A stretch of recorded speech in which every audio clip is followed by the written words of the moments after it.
to the pop culture cosmos. And we're back with the pop culture cosmos. It's Cheryl Glassford coming right back at you here with the pop culture cosmos. Truly appreciate you joining me. Again, we truly thank you enough for all the years that you've supported us. Almost 500 weeks consecutively and counting, just as we get closer and closer to the big mile mark. Well, the milestone, I should say, and it is right there. We're right there on the cusp of greatness with 500. It's next week for us, but cannot thank you enough for supporting us. It is, of course, the Pop Culture Cosmos, where we cover the latest news and trends in pop culture each and every week, twice a week, wherever you get your podcast. Cannot thank also as well enough the radio stations that have been playing us for all these years. It is immensely and greatly appreciated. So please support us wherever you can with a like, a subscribe, 5 stars, whatever you can, because we've been doing this for a long time. We would like to continue to do it more, but it won't be done without your help indeed. But it wouldn't be a pop culture cosmos without a good friend. It is, of course, the mastermind behind Humanican Media, the Happy Hoarder, the Plucky Gamer, and more. It is the guy that has been with me by my side for all these years, closing in on 10 years doing this for this specific show. It is my good friend. It is Josh the Great Peterson. What's up, man? Oh yeah. You know what's funny is that the background behind you has more or less been the same since we started. I But don't know about that because I moved different rooms when we started. This was that's in a right. That's right. You did. That's right. Yeah, I remember. Okay. yeah. All right. I was actually in the middle of a hallway when I started this. Yeah. Yeah. But if you like go through the videos and like look at my backgrounds over the years, like it's gone through several different scene changes. I was in my bedroom, and then I was in the office in an office in our new house, and then now I'm in here. Like you can just if you watch the video, you can trace the evolution of my life over the past 10 years. Exactly, my friend. I mean, this room used to be all pink.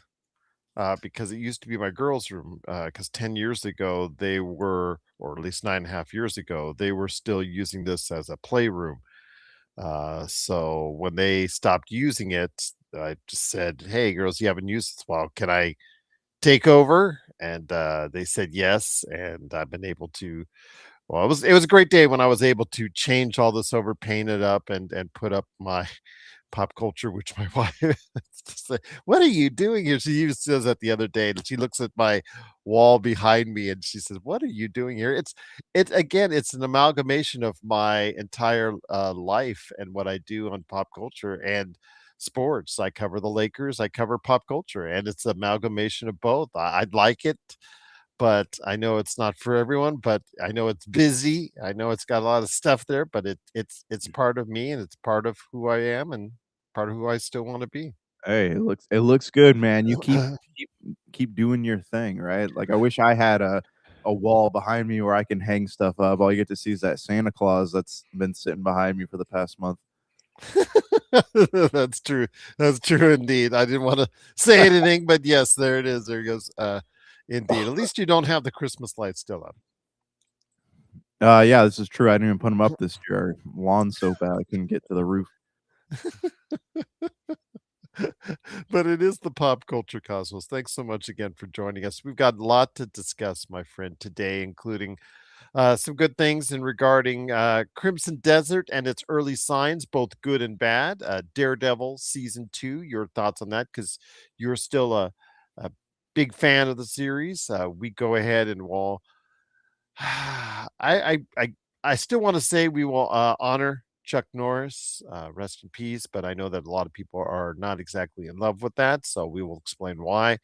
And then, of course, MCU review as well. And then, of course, the controversy with DLSS5. If you don't know what that is, we'll explain it, especially if you're into PC gaming. We'll go ahead and talk about that on the show as well. But first, my friend, we do have to discuss the big success story of the weekend, the biggest opening of the year domestically here. I know that in China they did have a release that was larger, but for the domestic market, this has been a great success story this weekend. And Ryan Gosling's Project Hail Mary took the box office with over $80 million, well above expectations, because I think the 60 to 65 was the expected take domestically. So this is well above those expectations. It's a big hit for Amazon slash MGM.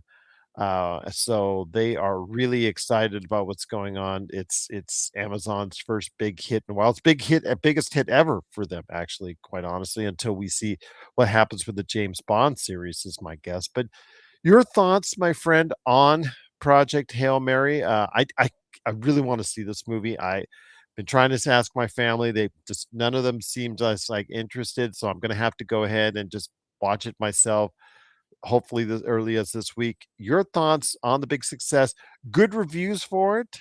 Ryan Gosling has to carry the movie a lot. It's similar in a vein to Castaway. I likened it to Castaway as far as he has to do a lion's share of the work on screen by himself, or also with a CGI character or practical character, whatever you want to say, that's in the movie. I don't want to spoil any, spoilers out there, but if you've seen the trailer, you already know what I mean. But your So thought, Matt Damon, guys, it's his robot from Interstellar. He just kind of happened upon him in space, and the rest is history. something like that, but it's actually more like a pet rock, in a way advanced version of that. And I'll just leave it at that. But your thoughts, my friend? Again, this seems to be a great success story for, most importantly, the directors, Lord and Miller, the creators of the Lego movies. We all know about the falling out that they had for Solo, a Star Wars story. And the fact is that with Lord and Miller, how should I say this? They've not done a live action movie in almost, I think, in over a decade. This is the first live action movie they've done since they've done the Spider-Man Into the Spider-Verse movies. They're famous for that, so they've been very active. Their success story has been noted. I mean, they got into where they're at now based off the stuff they did in live action, and then they took it even step further in the animated world.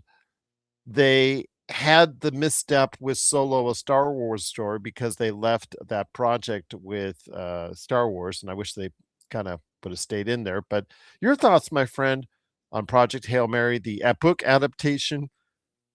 And it's been really, really a great hit for Amazon and MGM. Yeah, I'm really excited to go. I want to try to catch this one this week. But the problem is, man, that there isn't people don't science fiction is like an untapped mine of like riches, right? People don't make a lot of science fiction movies anymore. We get superhero movies and we get horror movies, get the occasional romantic comedy, but the science fiction movies are few and far between. And you see something like this and you see that, like, hey, this can be done and it can be done really well. And Interstellar was a perfect example of that. But for some reason, these studios keep shying away from science fiction movies. I will say that, like, Ryan Gosling did a great job of promoting this movie. Like, he was making the rounds, and particularly his appearance on Saturday Night Live was really, really funny. But yeah, from what I understand too, Lord and Miller are already adapting the next novel in the Andy Weir's book series. I'm not 100% sure what it's called, but yeah, I mean, I'm really, really excited to go see this movie. And and it's crazy to, like, I didn't even think to look at the box office numbers, but over 140 million on opening weekend. Like, that's crazy for we're in March and no movie outside the Chinese box office has even done anything close to that. And it actually is an up year, because we're overall better than where we were this time last year, and it's actually pretty good comparatively. That's what tells you it's just been a lot of steady stuff that's been thrown out there that hasn't flopped, but hasn't hit big until now. And like you said, $140 million worldwide outside the biggest movie outside of some of the Chinese releases that were debuting or thrived during Golden Week. This was absolutely one of the best things to happen to the movie theaters this year, and definitely something that you and I have to check out. And again, strong reviews for it. I think the only thing that people detract from is it's a little long. It's 2.5 hours long, so I think a Then lot The of people. Martian was pretty long too, wasn't it? Yeah, yeah, The Martian was pretty long as well. So again, outside of that, they say that Ryan Gosling does carry the movie himself and takes, like I said, he takes a load of it by himself. And that's something you have to go ahead and consider really strongly as far as when you go see it, that it's not just Ryan Gosling, the guy that so many people admire or whatnot. It just he goes there and shows you what he can do acting wise. This is a performance where he has to carry quite a bit of the movie, and in doing so, a lot of the narrative, a lot of the scripting, a lot of the stuff is based and put on his shoulders. And in order for this movie to be a success, he has to get away with it. And he has to carry it, and he does a great job apparently in doing so. Yeah, yeah. I mean, it looked like an ambitious movie from the get go, but I mean, as I'm seeing more footage of it, and hopefully I'll get to see it this week, but it looks like this could be a contender for award season for sure. I hope so. As we've seen with Sinners, and we've seen with a couple other movies, Dune, I believe originally was an early year release. The original Dune Part One, it is a movie that hopefully will be thought of well later on in a year from now when the awards comes out for these movies. So we'll see what happens, but I just wanted to make sure everybody knows that, when it comes to the box office, that the box office has been doing well, but it really got a boost this past weekend with Project Hail Mary. And I wonder who got that on their fantasy team. Hmm. Ha! Good call, man. Good call. I'll just say this: it's been a high and a low for me for fantasy because I well, basketball wise, that my bracket was destroyed this past weekend. I want to say rest in peace and say our memories and thoughts to my NCAA tournament bracket, because that got destroyed this past weekend in a dumpster fire. So Nice. but I do want to also say that I am disappointed in what is it? MLB The Show, which has always debuted strong, always gotten solid 80s across the board. It's being trashed. It's got a 66, man. So I'm gonna have to pull out one of my alternatives. Yeah, I just blew me away. It's an alternative on one with me and TJ, and I think with you and I, it's one of my top 10. And I don't know what happened, man. I don't know what Dang, happened. man. But yeah, well, so much for that. But again, it is of course Project Hail Mary. Great news at the box office. Over 80 million here domestically, over 140 million worldwide. A big start for this series. And this you can't make this I don't think into a sequel or trilogy or anything. Like, this is a self-contained story, but like you said, with Andy Weir and the fact that he wrote this earlier this decade, it just people are now he and of course The Martian, he now has an established history of well made adapted films along with it. So the next time he puts out a book, it's going to be pretty high shopping for what he has to offer next time around. Absolutely.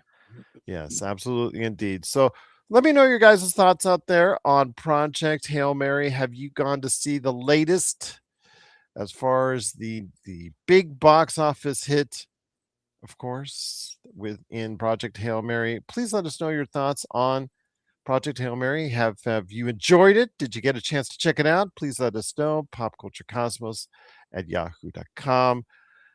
But my friend, there is more to discuss on today's show. Yes, again, the weekend box office, again, dominated by Project Hail Mary, Hoppers, Durandar the Revenge, also actually came up big.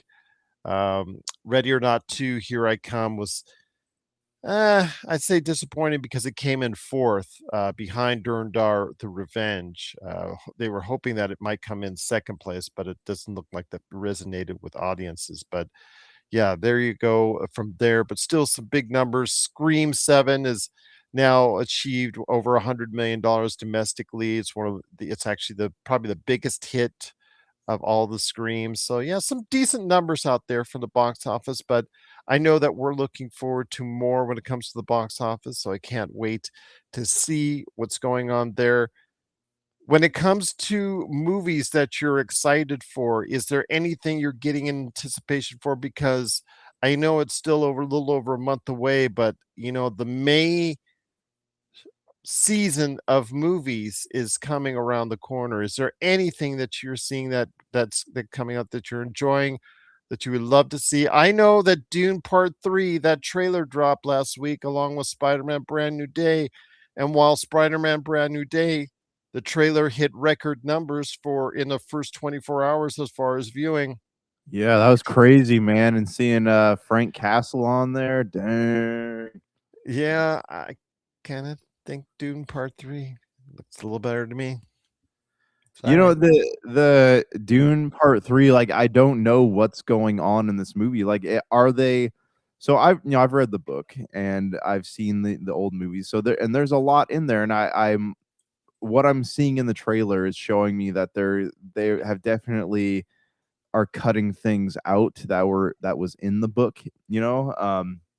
Because like there's no allusion to, I mean, and I could be wrong because the trailer is very vague, but there's no allusion to what Timothy Chalamet's character marrying Florence Pugh's character. Mhm. They don't really allude to that at all. And then they show like this dark version of Timothy Chalamet's character. Like, what is going on? There's not enough detail in the trailer to really understand what in the world could possibly be happening in this movie. And again, it's still some of the themes are based in Dune Messiah, but I know for entertainment purposes and Hollywood purposes, it was changed quite a bit. It's been changed and altered. So we will see again. I don't know what to expect either. So I just know that Gurney, aka Josh Brolin, and Rebecca Ferguson's as Timothée Chalamet's mother, those roles have been reduced quite a bit for this picture.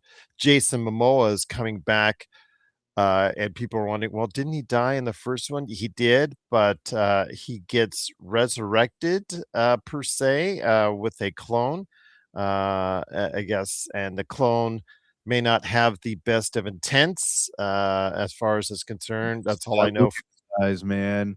Yeah, so that's something obviously to be interested in, and I know that Jason Momoa's son is actually part of this movie as well. So Robert Pattinson is the villain in this movie, so it'll be interesting to see this whole mix.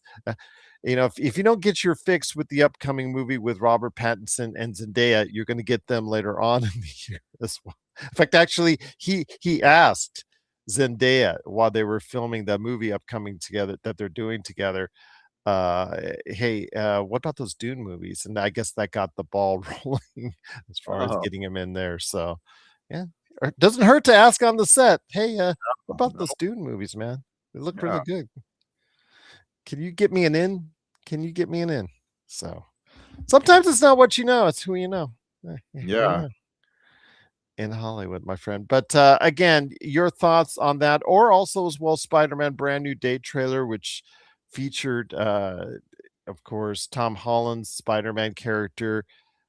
He's trying to reestablish himself as the friendly neighborhood Spider-Man, and it also shows efforts to see what happens between him and his best friends, and of course, Zendaya's character and Jacob Elordi's character. They're interacting, and you know, of course, they don't remember who he was based off of Doctor Strange's spell.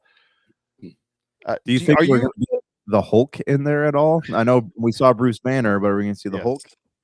Well, he's got the thing on his wrist that's supposed to limit that, but I would imagine somehow that limiter on his wrist preventing him from being the Hulk, that will be somehow miraculously taken off at some point, and the Hulk will appear. Because it's been a while, man, since we've seen good old Hulk in action. When is that universal thing being lifted? Can somebody just be clear and just give an update? Just say, look, okay, if you want a Hulk movie, it's going to come here at this point. It just come on. This is childish. Just Disney, just let us know the year we can look forward to a Hulk movie once again. So it's looks like they are widely to believe to have expired back in June of 2023. So I wonder what is going on there. I don't know. Your guess is as good as mine. I mean, I would have jumped on that with a Hulk movie, especially the way the MCU has been floundering. I don't know. Oh my gosh, yeah. Anyways, yeah. I mean, it looks good, man. I'm curious, like, what part Frank Castle is going to be playing in this, because obviously, like, there's Tom Holland and Frank Castle know each other based on him swinging by and telling him saying "Go home, Frank." Yes, and of course his response was to shoot. Yeah. To shoot Spider-Man.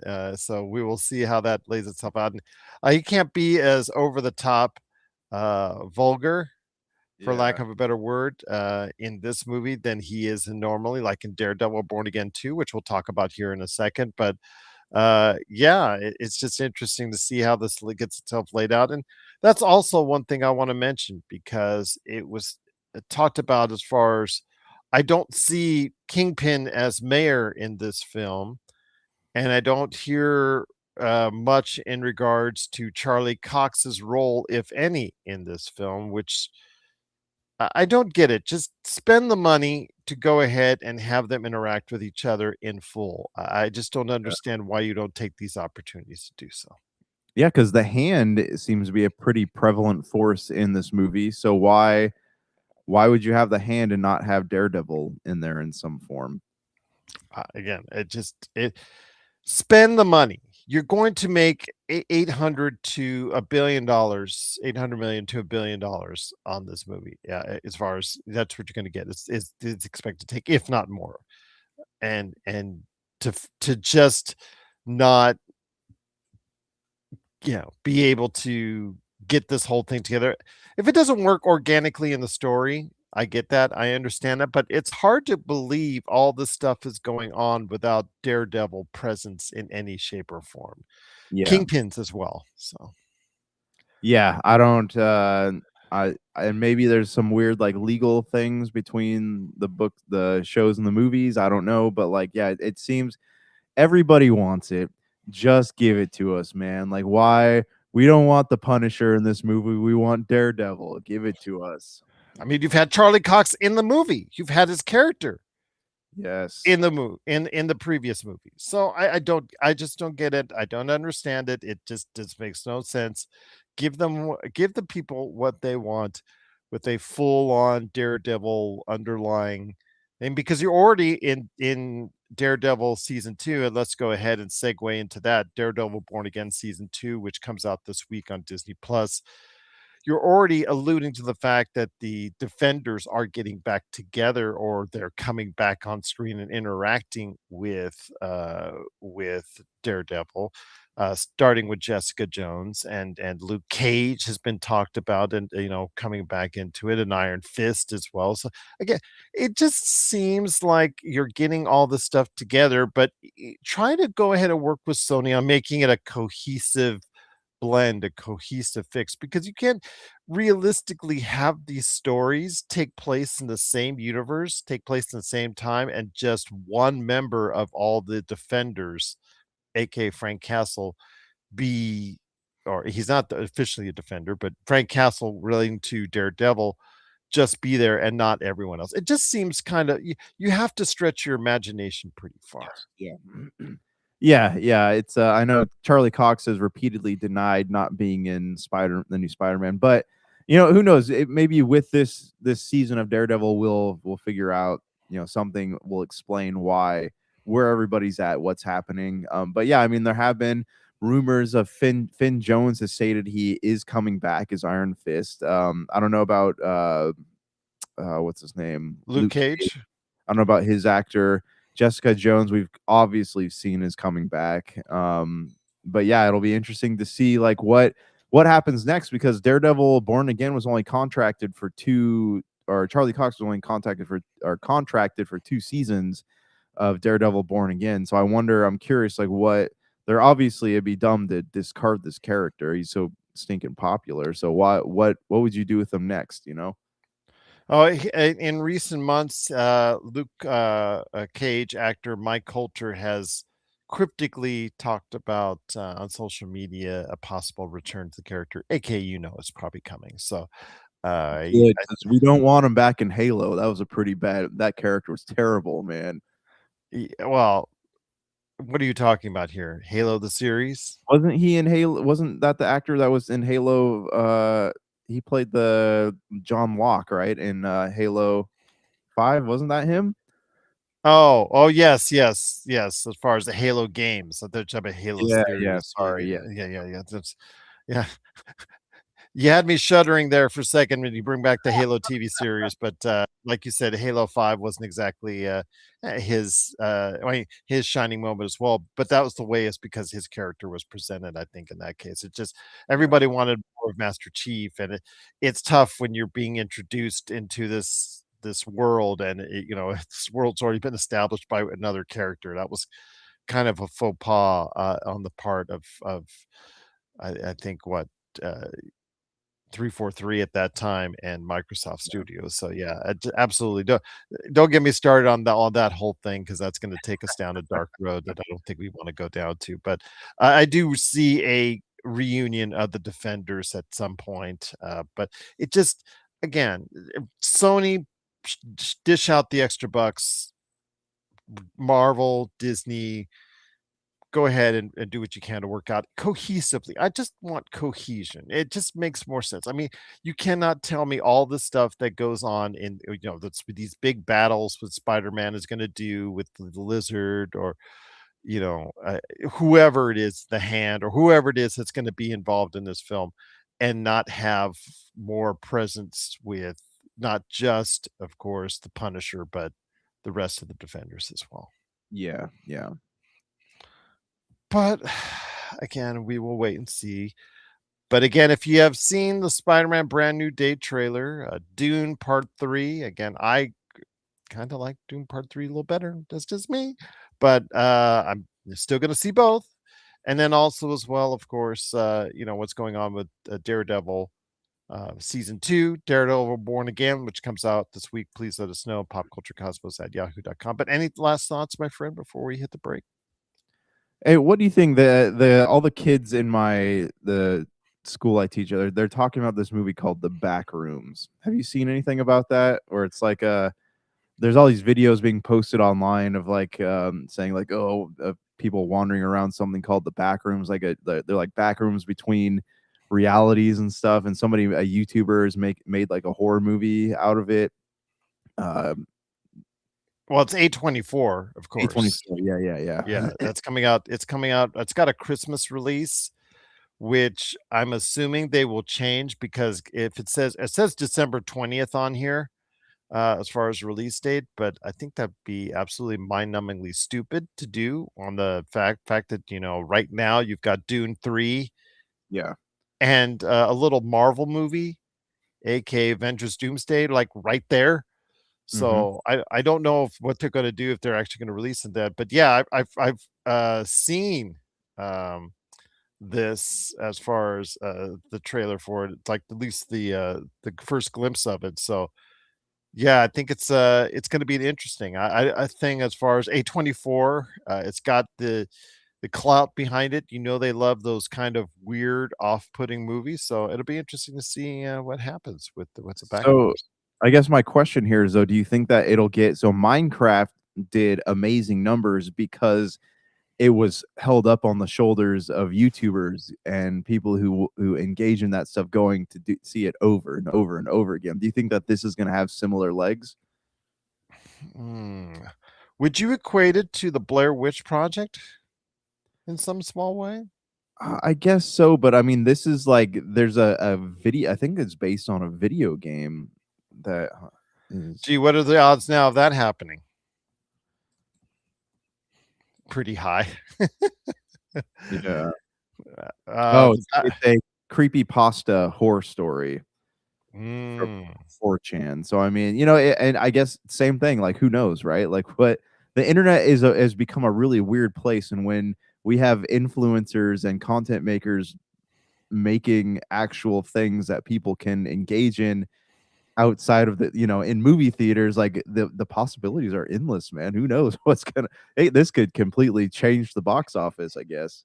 It can. So if you have thoughts out there on the Backrooms, the very interesting project A24 has right now scheduled for, oh no, it says May 29th.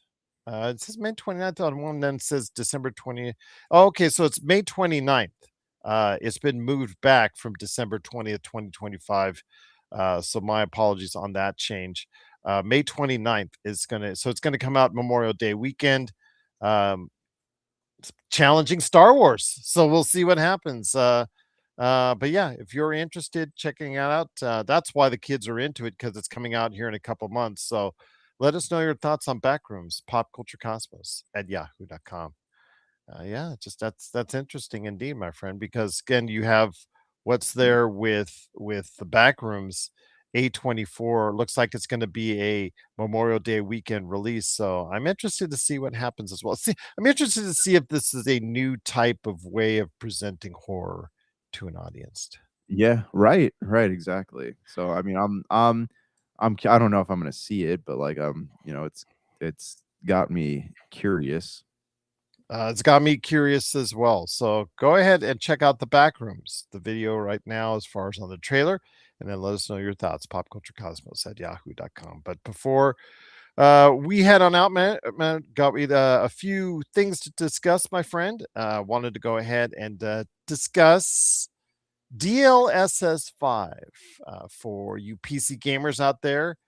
Not now, but down the road at some point in time, DLSS5 may be a thing. It's already on DLSS4, 4.5, I think, with all the updates and whatnot. But DLSS5 is the next evolution of, I guess, the AI shading and lighting tool that has caused a lot of controversy when it was introduced around the GDC here not recently. And I'll just say this. I showed Josh the video for the first time, as far as the demonstration video here before we went on the air, and DLSS5 to PC gamers has been across the board vilified.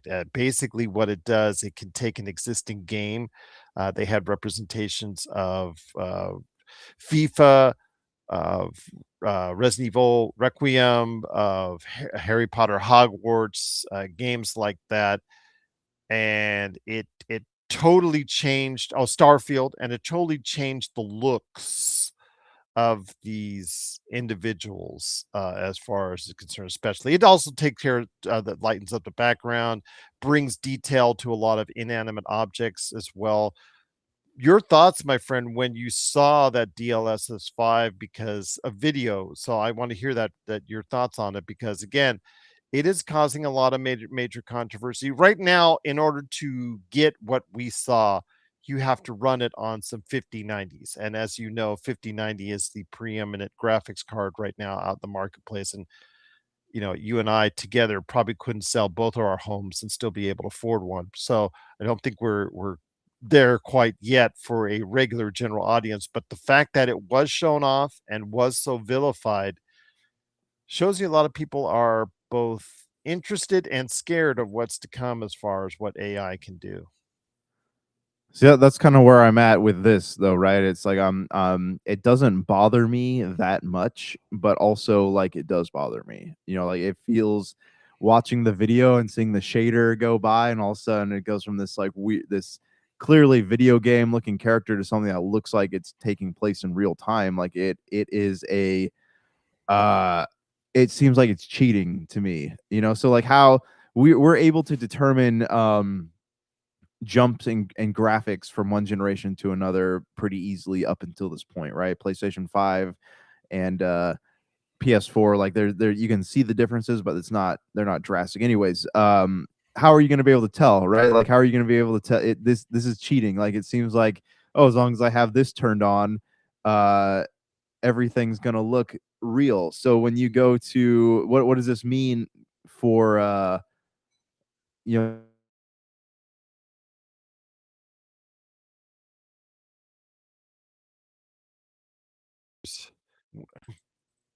Yeah, got you back, man. Okay, So, yeah. So I mean, it just it feels like cheating, you know, like when the Game Awards, right? They made a big deal out of like not using AI and things like that. So like, where's the lines here? You know, like again, like it doesn't bother me that much. It actually made Starfield look a lot better. Like it'll probably do wonders for Bethesda games, but yeah, it'll, that's what I'm saying. I was like, we can't yeah, argue about Bethesda's characters and then, have something that makes it more realistic and saying, what? I don't like that. In that case alone specifically, I think I would agree in using it, or at least I would turn it on if I could.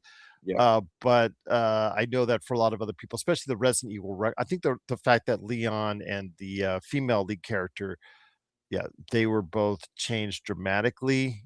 Getting a 5 o'clock shadow for Leon, or making him actually look like a late 40s guy.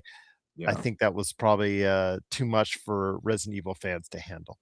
Yeah. Well, also like all the characters when the shader went by, you could see they all had like their pores and the little like crease lines in their foreheads and things like that. So it does make it look a lot more real, but also, we got to think about this too. Like, is that what the creators of the game intended to happen? Like, are there going to be uh what would you call like a copyright infringement for having this thing turned on, right? Do developers want this system attached to their games? Exactly, and I know a lot of people were talking about the FIFA one as well with the soccer player, and seeing his abs jiggle Yeah. was not exactly what they wanted to see. Mhm. That's funny too. It's kind of funny as well. So maybe a little too much, indeed. But again, I want my video game characters to look more realistic, but to see Mario, that this could evolve into Mario or Zelda popping out with like a whole bunch of like Oh my aftergrowth. gosh. Yeah, Yeah. right. So I'm not sure I'm ready for that, to go that far. But again, if you're playing on PC, I wouldn't worry about it just yet. For 99% of the people out there, DLSS5 is something that it was just a tech demo.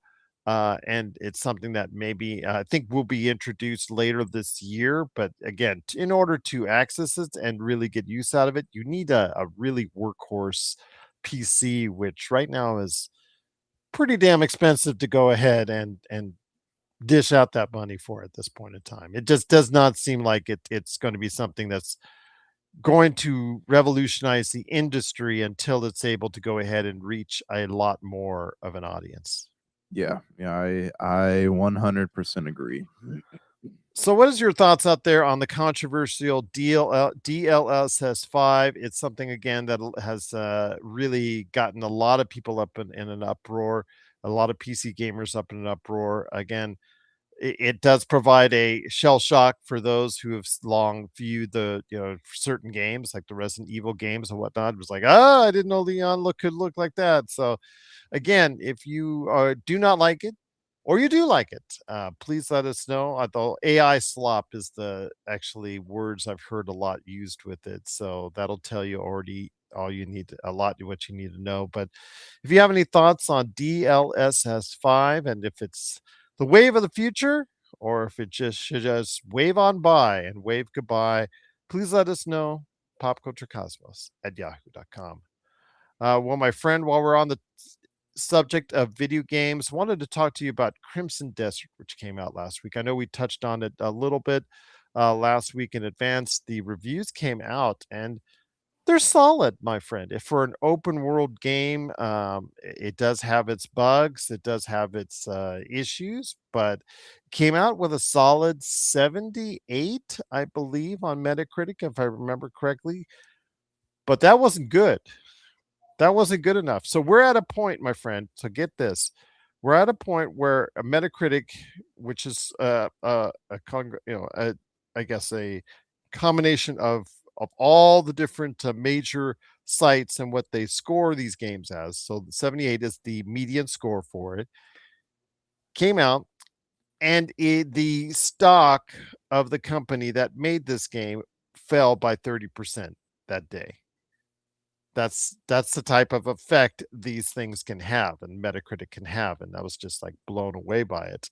But yeah, it's a good game in most people's estimations. But can do a lot of things. It does a lot of things. It has a lot of combinations and influences to it, from open world games like The Witcher to boss battles like Bloodborne. It really has a lot of things mixed into it, but and it sold $2 million, 2 million units within the first 24, 48 hours or so. So that's a good start for a game like this. I just don't know if you can call it a success based on what we've seen so far, my friend, from Crimson Desert. So it kind of makes you wonder, though, with like American gaming publications have traditionally not really been fans of South Korean developers.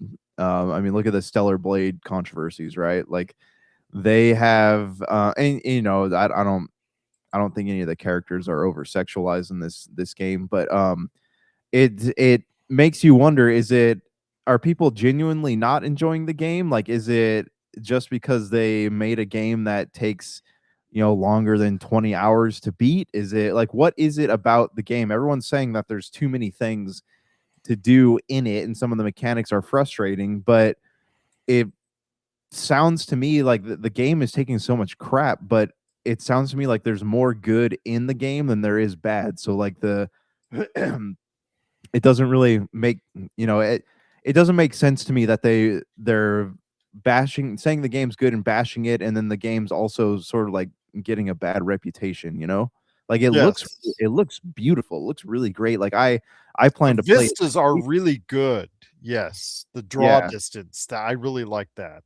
So is it like a political thing, and not political in the fact of like, Republican and Democrat, but political as in like this is outside, South Korean developers are like outside of the big gaming developer circle that takes place in the United States? Is that a reason, or like what is truly behind this? Well, I know it has the usual open world, yeah, I guess, debuting features, my friend. It has a lot of bugs, first off, which is a problem. Again, with as you and I have seen, how many countless times have we seen open world games be brought out into the marketplace and upon its initial release have a lot of game breaking or damaging bugs that really prevent it from being able to be fleshed out. I know that a main story has also been talked about as far as not being as complete, I think, as the general reviewers would like them to have it be complete. And then the side stories, I guess they wanted more fulfilling, but also the control scheme is a little bit complicated as well. I Yeah. think It sounds like they're gonna fix that though too. Like it sounds like they've had a lot of feedback on that. I hope so, because that's what the major thing is deterring me from it is reason why I didn't drop 70 on it is because of the control scheme. I need something that's simple. I need something simplified, and if I don't, I'm going to lose interest real fast. I just will not play it. I just won't continue to play it if that's the case, and that's something I don't want to go ahead and have to. I don't want to have to fight the controls. I don't want to have to remember the certain sequences, because like you said, you and I get very limited time to actually play video games in our lives these days, and when we do, I just want something I can easily get into and easily get out of, my friend, and that goes for the control schemes as well. Yeah. Yeah. So I mean, and again, like we have all these games that are like amazing games, but none of them ever work correctly coming out the door, like just traditionally, you know. And I guarantee you, like in a month, this could probably be a completely different experience, and all the things that the IGNs and polygons or whatever spent time like bashing on are probably going to be fixed. So it just seems a little bit unfair, you know. But again, they didn't rate it bad. They No, but rated it it's like good. IGN just gave it a 6 out of 10. So I mean, Yeah. that's not good. Like I'm getting to the point now where I don't like IGN because everything has an agenda at IGN. So but like I trust Game Informer. You know, I think that they're a little less biased, and they seem to approach it from both sides. But yeah, I mean, I hope I'm gonna play it this week, and I'm hoping that it's good, but we'll see. We'll see, my friend. Lee, please let us know your thoughts on Crimson Desert as you get into it. And if you guys have thoughts out there on Crimson Desert yourself, please let us know. popculturecosmos@yahoo.com. Well, my friend, there's still a little bit more to talk about on today's show, but I did want to set this part of the show. We're going to get a little, I don't know. Hopefully, we will not get in hot water. I mean, we want to be around another 500 or so episodes. So yeah, please don't add us on it. But we do want to approach the subject because anytime that there's a major entertainer that passes away, we have to go ahead and I think approach it. And I think would be negligent if we didn't. And in this case, that reflective of a lot of my early teens, my early adulthood, as far as seeing him, as far as what he did, and that's to say Chuck Norris, who passed away last week in Hawaii after a brief, I guess, illness or brief issue. He passed away. Uh, we thought he might live forever, but no, that's not the case. Chuck Norris, again, you cannot deny that the success he achieved in the martial arts world, achieving several degrees of black belts in several different various forms of study within the martial arts world. And then, of course, his introduction to the world basically in the great Bruce Lee, one of his movies, and then basically evolving later on into the 80s and becoming one of the preeminent action stars. There was Stallone, there was Schwarzenegger, there was Jean-Claude Van Damme, and would their A24 is redoing Bloodsport. Just to give you an FYI, I heard that last week. And then on top of all that, there's Chuck Norris and his films. His films were not for the aesthetically pleasing. If you were looking for award-winning fare, you need to look somewhere else. It was simple, straightforward. Chuck Norris either blows you away or blows the black guys away or beats the snot out of them. So my friend, Chuck Norris defined an era of time in the movies where again they were a little bit simpler time, a little bit more straightforward, but people were clamoring for it. I mean, I was interested. Invasion USA, I still remember him destroying a shopping mall within a matter of 90 minutes. Again, I expected the one-liners from Chuck Norris. I expected just the basic go out there, beat the bad guy and whatnot. I understand what he did later on in life. I understand the political division that some of the things he said and did caused or what was represented by him or his character. I get that. I understand that. I and I can't ignore it. But I do want to also remember the fact that he was an iconic part of the 1980s and early 90s with him. And then, of course, his success in TV later on for over a decade, as well as cannot be discounted as well.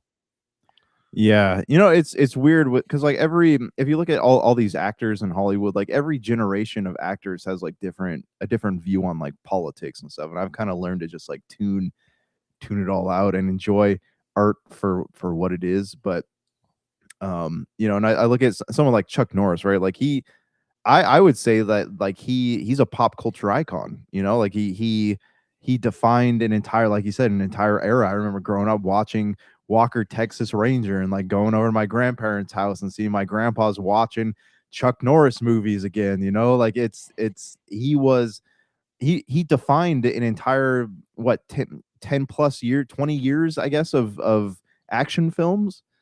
And that's why everyone was so stoked to see him come back in the Expendables, because they're like, oh yeah, Chuck Norris. And then we had meme culture for 20 years ago was all about Chuck Norris memes, right? Like, Chuck Norris doesn't sleep, he waits, things like that. What would And Chuck Norris do?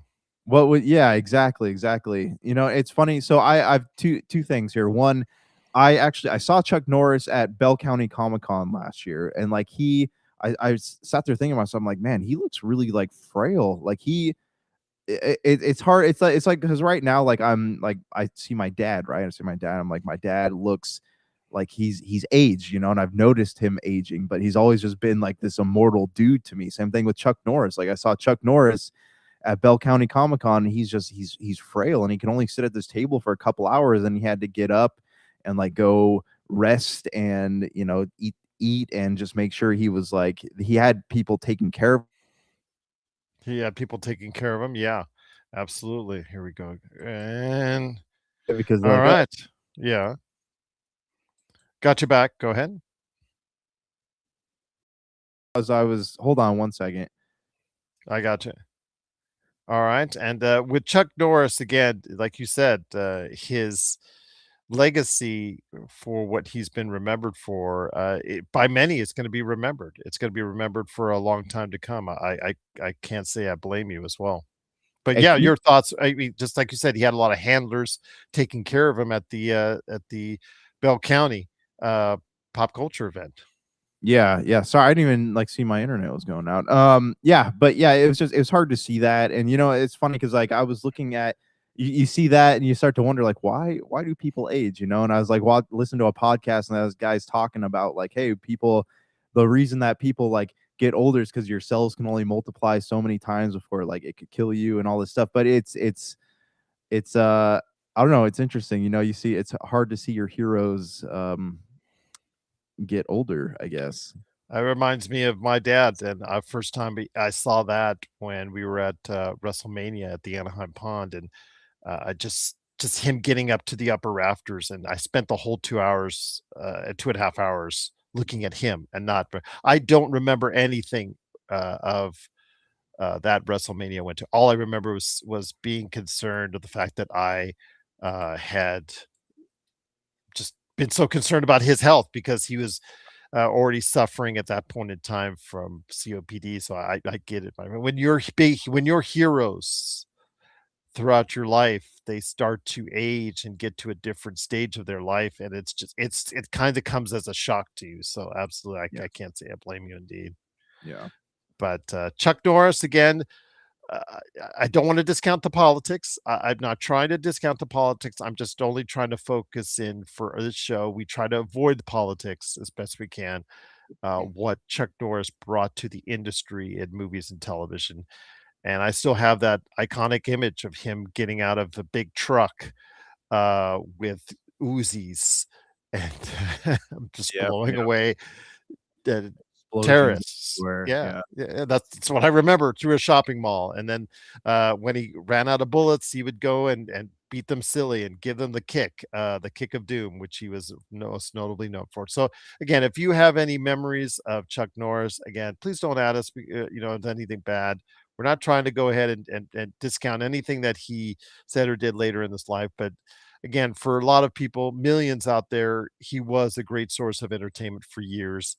Again, please let us know your thoughts, popculturecosmos@yahoo.com. But before we head out, the MCU review is still live and kicking. Where are we headed to next, my friend? After I think we were on the where are we on? We passed the Avengers. Dude, we're on Iron Man 3. Yes, Iron Man 3. Okay, this is the one with the kid. Uh, I like the banter between Robert Downey Jr. and the kid. I know the kid comes off as annoying to some people, and I can see why. And now he would kind of freaked everybody out in Endgame when he became an adult and he was there. It's like, who is that guy? Oh, that's the kid from Iron Man 3. Oh my God, I'm so old. The writing's so clever though, right? Everything ties back together in the end, which was really good. Yeah. And I thought that banter was good. I thought this the movie itself is not that great, as far as the whole Killian, thing, as far as the different bodysuits, and then what they had to the stuff that they were intaking to, as far as the bad guys are concerned, the cult, that has, and then what Gwyneth Paltrow, her character goes. I didn't like that part of it. I don't think it's very well thought out, that part of it. I think what makes this movie is the banter between Robert Downey Jr., the kid, and the Robert Downey Jr. and Don Cheadle for me. That's what made the movie for me, and that's the only reason I would ever go back and watch it personally.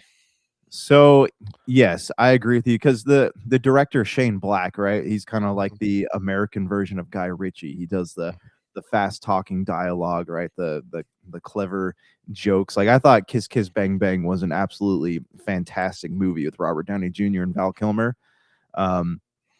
That was And one I'm of not his. trying to say Guy Pearce was bad as No, no, Albert Kelly. not. Yeah, no, it was a different type of movie, right? It was more grounded. Like it was more. There's less superhero spectacle and more, I guess, just like down to earth type of things, right? Like most of the fight scenes he only had a few pieces of armor on. Like I can't remember any part in the movie when he had the entire Iron Man suit on. Because he You was know, switching from Iron Man suit to Iron Man suit. yeah, but even when he was like freeing what he was like trapped right inside that basement and all he had was like the glove, right? And he's having to like swing around with the glove and you think he's in the Iron Man suit and he's actually just controlling it from the boat. But yeah, I mean, it was a different type of Iron Man movie. It wasn't great. This was the first like post Avengers movie to come out and everyone was expecting it to be like, yeah, we're coming off this high right now. And I think in many eyes, it was disappointing in that aspect for people. But you did get your first glimpse of the Mandarin with Ben Kingsley, who has embraced the role. He was great in his role then and earlier this year with the Wonder Man. He and Abdul Mateen, that was the movie there again. Because again, they're back and forth. Their bromance made that series. If you check it out on Disney Plus. Yeah. And I mean, I don't know if you've heard the rumors, but Ty Simpkins is allegedly coming back in either Doomsday or Secret Wars as Iron Lad. So I mean, that could be really cool too, because like I mean, honestly, like, and this is gonna sound bad, and it's not political or social comment, but Ironheart was just not good to me. Like I did not enjoy it, but so I'm open to the prospect of another Iron Man, or maybe like under the reins of different writers, Ironheart could be good. But I don't, I think where the MCU does have room for more Iron Man. Should Mephisto have been introduced in that series? Oh no, no, I they like don't. Sacha Baron Cohen as Mephisto. I just don't think it should have been in that That's series. not Iron. That's not an Iron. That's not an Iron villain. Like he's a Mephisto is a Doctor Strange villain. Why would you introduce him in a Disney Plus series? Like that's like a top grade bad guy. That's a Thanos level threat. Like why would you introduce him in a Disney TV show? Again, I just would have preferred. I like Sacha Baron Cohen as an actor. I really think that even when he deviates from his Borat characters or Borat style characters, he does a really good job as a really underrated actor. And I just think it was just misplaced. And with the pizza joint and all that stuff, yeah, again, don't get me started with that. So again, it is, of course, though, Iron Man 3. If you have thoughts on it, I just want to ask. Just let us know. Popculturecosmos@yahoo.com. And I know that Josh has another MCU review on the way here, but also on the way next week. It's an iconic week for us. 500 consecutive weeks for us doing this, our 500th episode. I'm going to try and think of something special or something at least different out of the norm for us to go ahead and do. But my friend, we're on the cusp of 500. Any last thoughts before we head on out? It's been a roller coaster, man. Like I said, like this been doing this through many phases of life, many stages of life, many seasons, and it's crazy to see even like how pop culture has changed, right? Like we went from when we first started this, everyone was still going to the movie theaters, right? This was pre-COVID. Everyone's going to the movie theaters, buying up video games and DVDs and things like that. And now we consume media differently. COVID happened. People don't go to the movies very often anymore. They stream things. We have the advent of streaming, digital services. Like everything has changed so much just in the 10 years that we've been doing this. Absolutely, my friend. It has changed, but we look forward to many more weeks to come, the Pop Culture Cosmos, in reporting it to you as well. So for Josh the Great Peterson, this is Gerald Glassford. It's another beautiful day in paradise right here in the Pop Culture Cosmos. We thank you for listening. And here's hoping you have yourself a great day. Welcome to the Pop Culture Cosmos.